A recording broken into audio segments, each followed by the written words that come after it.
السلام علیکم ورحمۃ اللہ وبرکاتہ نحمدہ ونصلی علی رسولہ الکریم اما بعد۔ میرے محترم بزرگوں اور دوستوں اور میرے عزیز بھائیوں، آج جمعہ کا مبارک دن ہے، اس لیے جمعہ کے دن کے فضائل کے بارے میں نے سوچا کچھ آپ کو بتلا دوں۔ اللہ تعالی ہمیں بھی اور آپ سب کو عمل کرنے کی توفیق عطا فرمائے۔ غور سے سنیے گا، نبی کریم صلی اللہ علیہ وسلم نے فرمایا کہ تمام دنوں سے بہتر جمعہ کا دن ہے۔ تمام دنوں سے بہتر جمعہ کا دن ہے، یعنی یہ سارے دنوں کا سردار ہے۔ اس میں حضرت آدم علیہ السلام پیدا کیے گئے اور اسی دن وہ جنت میں داخل کیے گئے اور اسی دن جنت سے باہر لائے گئے۔ کتنی بڑی فضیلت کا دن ہے، یعنی حضرت آدم علیہ السلام کو اللہ نے پیدا کیا اور اسی دن جنت میں داخل کیا اور اسی دن جنت سے باہر نکالا،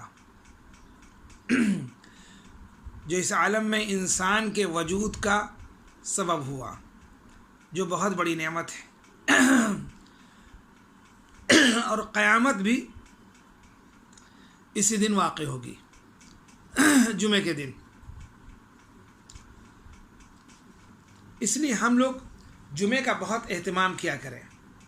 5 وقت کی نمازیں فرض ہیں، ظہر کی جگہ پر جمعہ ہے۔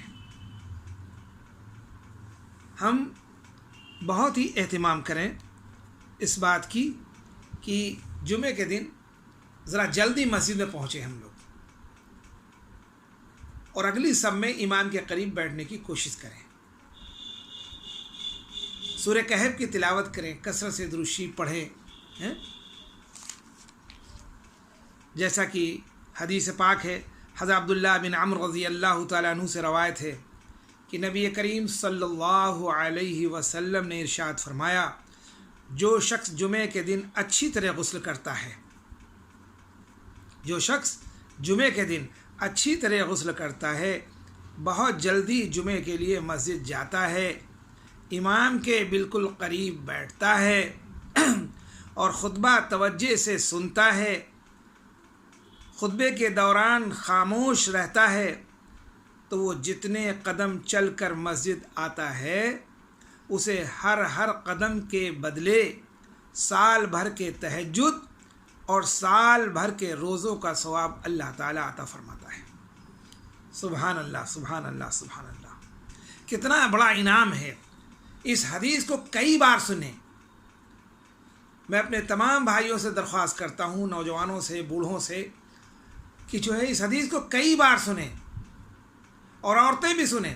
عورتوں کی مسجد ان کے گھر ہے، تھوڑا جلدی سے فارغ ہو کر قرآن پاک کی تلاوت اور تسبیحات کا اہتمام کریں، درود شریف کثرت سے پڑھیں، استغفار کریں اپنے گناہوں کے اوپر، اللہ تعالیٰ کی طرف متوجہ ہوں، اور اللہ تعالیٰ سے اپنے لیے، اپنے گھر والوں کے لیے اور حضور پاک کی قیامت تک آنے والی امت کے لیے ہدایت کی دعا کریں۔